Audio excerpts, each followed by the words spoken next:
Hello guys, good afternoon everyone. Welcome back to my channel Telugu Yatri. అందరు ఎలా ఉన్నారు? నేను బాగున్నాను. నేను ఇప్పుడు సమర్కండ్ సిటీకి వచ్చేసాను. ఈ సమర్కండ్ని ఎక్స్ప్లోర్ చేయడానికి. యాక్చువల్గా మనం తష్కెంట్లో మొత్తం అంతా సిటీ వైబ్ ఉంది కదా, ఇది మాత్రం హిస్టారికల్ ప్లేస్. సో ఈరోజు సమర్కండ్ని ఎక్స్ప్లోర్ చేయడానికి వెళ్తున్నాను. అక్కడ ఉంది కదా అటు సైడ్ నేను హాస్టల్ తీసుకున్నాను. ఇక్కడ నుంచి మెయిన్ రోడ్కి వెళ్దాం ఇంకా. సో చూడండి గల్లీలు ఎలా ఉన్నాయో, ఇక్కడ ఇల్లులు. Hello, hi, bye bye. So ఇది ఫ్రెండ్స్ మెయిన్ రోడ్కి వెళ్దాం. మెయిన్ రోడ్కి వెళ్ళేసి ఒక ఇంపార్టెంట్ ప్లేస్కి వెళ్దాం ఈరోజు. ఓకేనా ఫ్రెండ్స్? మనం వెళ్ళాల్సిన ప్లేస్ ఒక 3-4 కిలోమీటర్స్ ఉంది. అందుకని చెప్పేసి ట్యాక్సీ ఎండెక్స్ బుక్ చేసుకున్నా. ఎండెక్స్ ఇక్కడ కూడా వర్క్ చేస్తుంది. ఎక్కేసి వెళ్తున్నా. చూడండి బయట ఇల్లు ఎలా కట్టుకున్నారో. ప్రతి ఇంటికి మాత్రం పెద్ద పెద్ద గేట్లు ఉన్నాయి. బాగుంది చాలా. ఇక్కడ చాలా మటుకు 50% పాత ఇల్లులు ఉన్నాయి, 50% ఏమో కొత్త ఇల్లులు ఉన్నాయి. పాత ఇల్లులు ఎలా కట్టారంటే మనకి మట్టిలో గడ్డి వేసి ఇట్లా లేయర్ వేసేసి ప్లాస్టరింగ్ చేసారు, అలా ఉంది. మోడర్న్ ఇల్లులు అయితే ఇగో ఇలా ఇటుకలతో తయారు చేశారు. ఫ్రెండ్స్ ఇప్పుడు మనం వచ్చేసాము రేగిస్తాన్ స్క్వేర్. సమర్కండ్లోనే పెద్ద tourist attraction and UNESCO site. So లోపలికి వెళ్దాం ఈరోజు. వెళ్ళేసి ఎక్స్ప్లోర్ చేద్దాం. బయట నుంచి చూడండి ఎంత చాలా బాగుందో. చాలా చాలా బాగుంది కదా, మంచి ఎండ కొడుతుంది. లోపలికి వెళ్ళేసి చూద్దాము, దీన్ని ఎక్స్ప్లోర్ చేద్దాము. బయట నుంచి మాత్రం ఎక్సలెంట్గా అనిపిస్తుంది.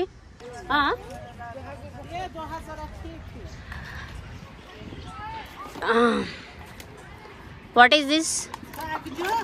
క్యా హై? Hindustan. Hindustan, no Pakistan. You love my India. Okay, thank you. Name आपका नाम दिलफूजा. ओके, ये दिखा दो.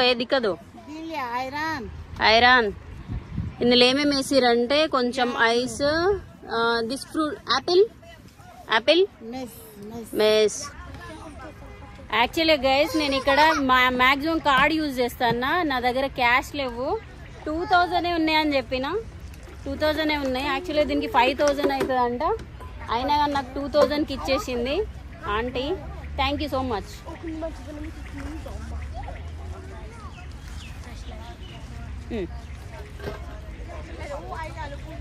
సో హాఫ్ రేట్ కంటే తక్కువ. టేస్ట్ చేద్దాం ఎలా ఉంటుందో. ఇదేంటంటే మజ్జిగ.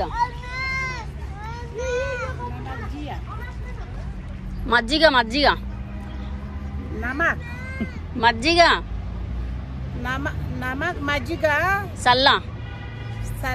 సల్లా నమాక్ సల్లా.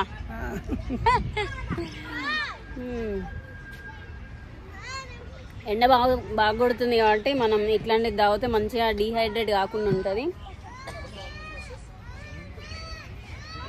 Good super tasty. क्या? अमिताभ बच्चन जिंदा है. अయ్యో, शाहरुख खान भी जिंदा है. You like? ఓకే. ఎక్కడైనా ఫస్ట్ క్వశ్చన్ ఏంటంటే హిందుస్థానా, షారుఖ్ ఖానా, అమితాబ్ బచ్చన్ అని అడుగుతారు.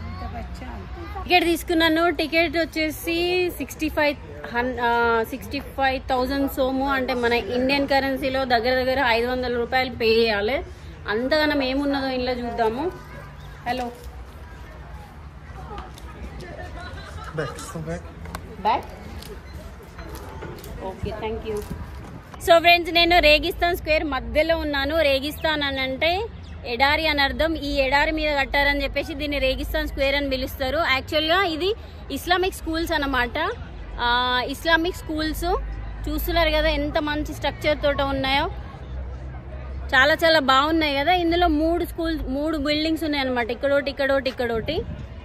ఫ్రెండ్స్ ఇక్కడ మీకు 3 మదర్సాయిలు ఉన్నాయి కదా. మదర్సాయిలు అంటే స్కూల్ అని పిలుస్తారు. అక్కడ చూడొచ్చు మీకు దీన్ని షేర్దోర్ మదర్సాయి అని పిలుస్తారు. ఈ మదర్సాయి వచ్చేసి ఈ సిటీకి ఉన్న పవర్ని రిప్రజెంట్ చేస్తుంది. అక్కడ చూస్తున్నారు కదా 2 టైగర్లు ఉన్నాయి పైన, మీకు కనిపిస్తుందో లేదో.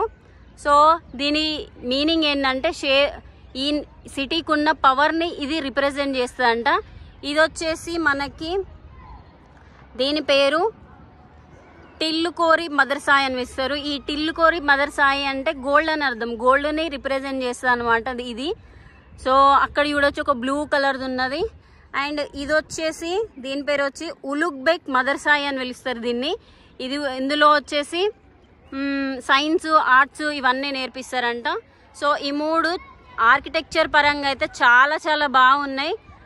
ఇంకా సాయంత్రం వస్తే ఇంకా బాగుంటుంది. ఫస్ట్ ఈ షేర్దోర్ మదర్సాయి లోపలికి వెళ్దాం, అసలు ఎలా ఉందో. ఇవన్నీ చూడండి, చాలా చాలా ఇయర్స్ పురాతన కాలం నాటి మంచి ఆర్కిటెక్చరు, చాలా చాలా బాగుంది. లోపలికి వెళ్ళి చూద్దాం ఎలా ఉంటుందో. సలాం వాలేకుం. సలాం వాలేకుం. సలాం వాలేకుం. Bye. High five. Bye bye.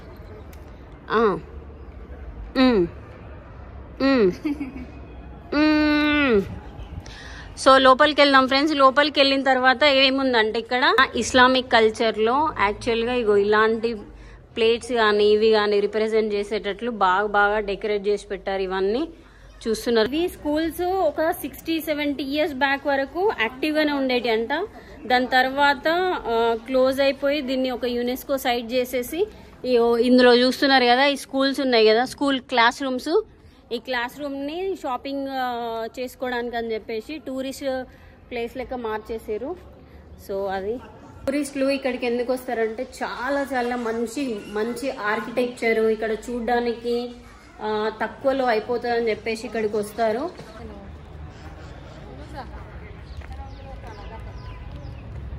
Hello, I'm from India.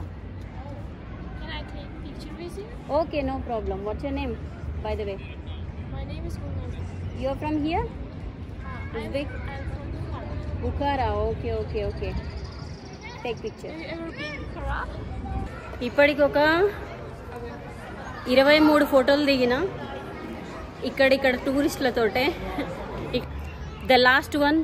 And ఇది వచ్చేసి దీని లోపలికి వెళ్దాము, చూద్దాం ఏమున్నదో ఇందులో కూడా. సో ఫ్రెండ్స్ ఇది చూస్తున్నారు కదా ఉల్బెక్ మదర్సాయి అని పిలుస్తారు దీన్ని. ఈ ఉల్బెక్ అనే అతను సైంటిస్ట్ అన్నమాట. ఇందులో సైన్స్ అండ్ టెక్నాలజీ ఇవన్నీ నేర్పించే ఇది ఒక బిల్డింగ్ సెక్షన్.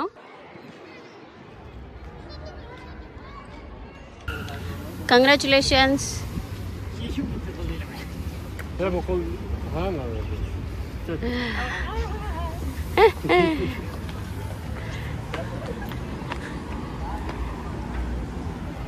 సో ఫ్రెండ్స్ కొత్తగా పెళ్ళైన వాళ్ళకి మనం కంగ్రాచులేషన్స్ చెప్పినాం. జీవితాంతం పిల్ల పాపాలతోటి సంతోషంగా ఉండమని చెప్పేసి ఇప్పుడు బయటకు వచ్చేసిన. ఇక్కడ నుంచి నెక్స్ట్ డెస్టినేషన్కి వెళ్ళాలి. ఇంకా మనము సెకండ్ ప్లేస్కి వచ్చినాం. One of the most important place అదే షాహీ జిందా లోపలికి కూడా వెళ్ళేసి ఎక్స్ప్లోర్ చేద్దాము. సో ఫ్రెండ్స్ నేను లోపలికి వచ్చేసాను. టికెట్ వచ్చేసి 40,000 సోమ్ తీసుకున్నారు. మన ఇండియన్ కరెన్సీలో దగ్గర 70 or 80 రూపీస్. ఇప్పుడు నా వెనకాల కనిపిస్తుంది కదా ఈ ప్లేస్ అనేది ఇస్లామిక్ ప్రజలకి చాలా చాలా పవిత్రమైన ప్లేస్. ఈ ప్లేస్ అనే కాదు, ఈ సమర్కండ్లోనే ఉన్న ప్రతి ఒక్క ప్లేస్కి చాలా చాలా ఇంపార్టెన్స్ ఉంది. అసలు ఈ సమర్కండే హిస్టరీలోనే చాలా మేజర్ పార్ట్ ప్లే చేసిన ఒక పెద్ద సిటీ అన్నమాట. ఇది వెల్దియెస్ట్ సిటీ. యాక్చువల్గా మీకు ఆల్రెడీ ప్రీవియస్ వీడియోలో చెప్పాను కదా, సిల్క్ రూట్ అనేది ఇక్కడే మెయిన్ హబ్గా వాడేవాళ్ళని చెప్పేసి ఉజ్బెకిస్తాన్లో ఈ సమర్కండ్నే మెయిన్గా హబ్గా వాడేటోళ్ళు. ఏషియా నుంచి వచ్చిన మసాలాలు అండ్ యూరప్ నుంచి వచ్చిన గోల్డ్ కానీ ఇంకా డైమండ్స్ అవన్నీ కలిపి వాళ్ళు అక్కడ నుంచి ఇక్కడ తీసుకొచ్చేటోళ్ళు. మన వాళ్ళు అక్కడ ఏషియా నుంచి తీసుకొచ్చినవన్నీ ఇక్కడ మార్చుకునేటోళ్ళు అనమాట. వస్తు మార్పిడి పద్ధతి ద్వారా మార్చుకొని ఇక్కడ చేసుకునే వాళ్ళు. మెయిన్ హబ్గా యూజ్ చేసేటోళ్ళు కాబట్టే ఇది చాలా చాలా వెల్దియెస్ట్ సిటీ. అంటే ఏన్షియంట్ టైంలోనే అప్పట్లోనే. ఎందుకంటే మనకి ఎక్కడైతే బిజినెస్ జరుగుతుందో అక్కడే డెవలప్మెంట్ ఉంటుంది. ఎక్కడైతే కంపెనీలు ఉంటాయో అక్కడనే డెవలప్మెంట్ జరుగుతుంది కాబట్టి అట్లనే ఇది కూడా. సో ఫ్రెండ్స్, మీరు ఇక్కడ చూస్తున్నారు కదా, ఇది వచ్చేసి ప్రాఫిట్ మొహమ్మద్ జిందా కింగ్ యొక్క సమాధి చూస్తున్నారు కదా. సో ఫ్రెండ్స్, ఇక్కడ వీడియో అలౌ లేదు. యాక్చువల్లీ ఏంటంటే ఇస్లాం మతంని ఎవరైతే స్టార్ట్ చేశారో అతన్ని ప్రాఫిట్ మొహమ్మద్ వాళ్ళ కజిన్ ఒక సమాధి అయితే ఇక్కడ ఉంది. అందుకనే దీన్ని చాలా ఇంపార్టెంట్గా దీన్ని నమ్ముతారు అన్నమాట ఇస్లాం వాళ్ళు. సో ఇది ఫ్రెండ్స్ చూస్తున్నారు కదా, ఎంత చాలా బాగుంది ఆర్కిటెక్చరు. లోపలికి వెళ్దాము. సో ఇది కూడా ఒకటి సమాధి అన్నమాట. చూస్తున్నారు కదా లైట్లు పెట్టేసి. వావ్, అంటే ఈ ఆర్కిటెక్చర్ వచ్చేసి డోమ్ షేప్లో ఉన్నది. Blue, sea green, sea blue and white, మధ్యలో కాఫీ కలర్ ఉంది. ఈ మూడు కలిపి వీటిని డిజైన్ చేశారు. సో చాలా చాలా బాగుంది. అండ్ ఇంకోటి ఏంటంటే ఇస్లామిక్ అండ్ పర్షియన్ రెండు ఆర్కిటెక్చర్లు అనేటివి కలిపి ఈ మాస్క్లు అనేటివి డిజైన్ చేశారు. సో చాలా చాలా బాగుంది. ఫ్రెండ్స్, ఇక్కడ టూమ్స్ చూస్తున్నారు కదా, చాలా చాలా బాగున్నాయి. పైనుంచి నేను పైకి ఎక్కేసిన. వావ్, ఈ టూమ్స్ లాంటి స్ట్రక్చరు కొన్ని మన తెలంగాణలో కూడా కనిపిస్తాయి ఇట్లా టూమ్స్ లాగా. సో ఫ్రెండ్స్, నేను 2 వీడియోల నుంచి చెప్తున్నా కదా సిల్క్ రూట్ అని చెప్పేసి. యాక్చువల్లీ సిల్క్ రూట్ అంటే ఏంటిది అని అంటే మన చైనాలో బాగా సిల్క్ పండించేటోళ్ళు అప్పట్లో. సో అది ఏం చేసేటోళ్ళు అంటే చైనాలోనే అమ్ముకునేటోళ్ళు, అందులోనే ఉండేటి. దాని తర్వాత మన ప్రపంచానికి తెలిసి ఒక రూట్ని, అంటే కంట్రీలను కలుపుకుంటూ ఒక రూట్ని ఫైండ్ అవుట్ చేసుకొని యూరప్కి పట్టుకోవేటోళ్ళు అనమాట. అప్పుడు ఆ రూట్కి వచ్చేసి సిల్క్ రూట్ అని చెప్పేసి పేరు పెట్టారు. ఇక్కడ కనిపిస్తున్నాయి కదా అమూర్ తైమూర్ వాళ్ళ వైఫ్ వాళ్ళ టోమ్ అనమాట. అమూర్ తైమూర్ కాదు, చాలా మంది రిలేటివ్స్ వాళ్ళ రాయల్ ఫ్యామిలీలో ఉన్న చాలా మంది టోమ్స్ అనేవి ఇక్కడ ఉన్నాయి. యాక్చువల్గా మనకు తష్కెంట్ అనేది హైదరాబాద్ లాగా సిటీ వైబ్. సమర్కండ్ కంప్లీట్గా ఏన్షియంట్ సిటీ అన్నమాట. చాలా చాలా చరిత్ర ఉన్న సిటీ. నాకైతే చాలా చాలా బాగా నచ్చింది యాక్చువల్గా కదా. టూమ్స్ కోసం ఇంత పెద్ద ప్లేస్ అండ్ ఇంత మంచి కన్స్ట్రక్షన్ చేసారు ఆ రోజులలోనే. చూడండి ఎంత పర్షియన్ ఆర్కిటెక్చర్, ఇస్లామిక్ ఆర్కిటెక్చర్ కలిపి ఎంత చాలా బాగా బ్లూ కలర్లా. ఇది కొంచెం సాయంత్రం అయితే ఇంకో కొంచెం వేరే గోల్డ్ కలర్లో కూడా కలర్ చేంజ్ అవుతుందంట.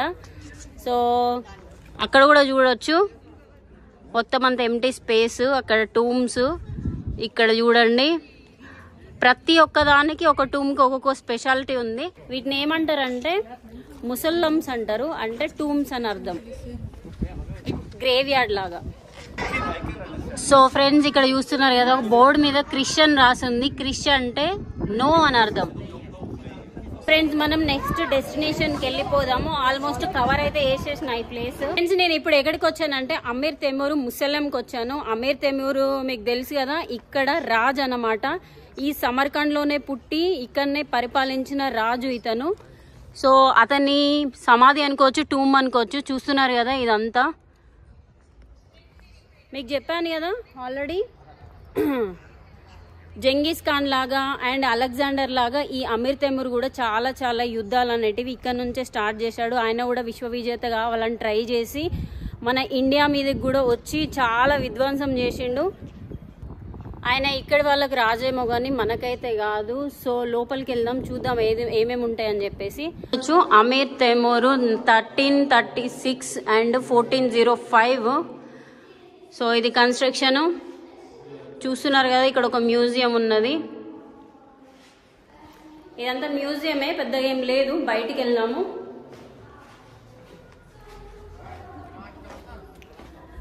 వీళ్ళందరూ ఏం చేసేటోళ్ళు అంటే ఈ 3 రాజులు, అలెగ్జాండర్ కానీ, ఇంకా చెంగిస్ ఖాన్, మంగోలియా జంగిస్ ఖాన్ కానీ, ఇంకా ఈ అమీర్ తైమూర్ కానీ, వీళ్ళందరూ ఏం చేసేటోళ్ళు అంటే ఈ సమర్కండ్ని బేస్ చేసుకొని ఏషియా మీదకి దండయాత్ర, అంటే డైరెక్ట్ చెప్పాలంటే మన ఇండియా మీదకి దండయాత్రలు ఇక్కడ నుంచే ప్లాన్ చేసి వచ్చేటోళ్ళు అన్నమాట.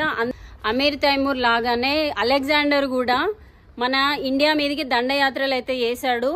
అలెగ్జాండర్కి ఎలా ఉండేదంటే ఏ దేశం గెలిచినా కూడా ఆయనకి భూభాగము ఇంకా సైనికులు వస్తారు, కానీ మన దేశాన్ని గెలిస్తే మాత్రం సంపద సైనికులు అన్నీ వస్తాయని చెప్పేసి చాలా మంది రాజులు మన ఇండియా మీద పడి దండయాత్రలు చేసి చేసి చేసి అన్ని కొల్లగొట్టుకొని వెళ్ళిపోయారు. సో అట్లనే మంగోలియా రాజు కూడా వచ్చిండు యుద్ధం చేయడానికి వచ్చి ఆయన గెలవలేదు.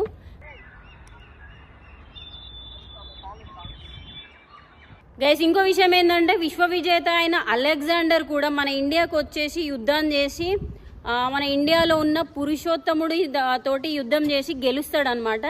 గెలిచిన తర్వాత ఆ పురుషోత్తముడిని సామంతరాజుగా ప్రకటించేసి కొన్ని రోజులు ఉండేసి మళ్ళీ ఆ రాజ్యాన్ని తనకే అప్పగించేసి వెళ్ళిపోతాడు.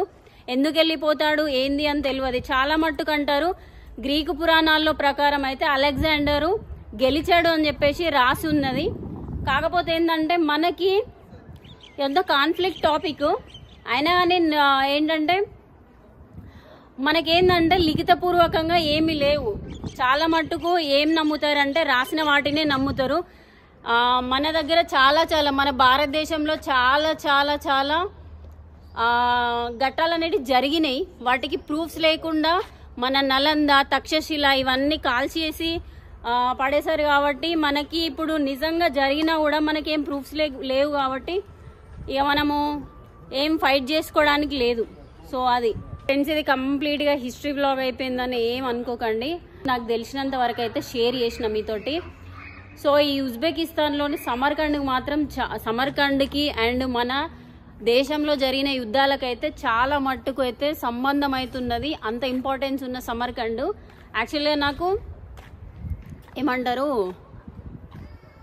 ఇట్లా సీరియస్గా కంటిన్యూస్గా సబ్జెక్ట్ చెప్పుకుంటూ పోవడం అంటే కొంచెం బోరింగ్గానే ఉంటుంది చూడడానికి మీకైనా అండ్ చెప్పడానికి నాకైనా. బట్ ఇది చరిత్ర అనేది జరిగింది, మనమేం మార్చలేము. సో ఖచ్చితంగా ఈ వీడియోని అయితే చూడండి, మీకు ఆబ్వియస్లీ నచ్చుతుంది. అండ్ మళ్ళీ వీడియోలో అయితే కలుసుకుందాం ఫ్రెండ్స్. నేను ఇక ఇక్కడ నుంచి వెళ్ళిపోతున్నా హాస్టల్కి. ఓకేనా, బాయ్, మరి టేక్ కేర్, ఉంటా.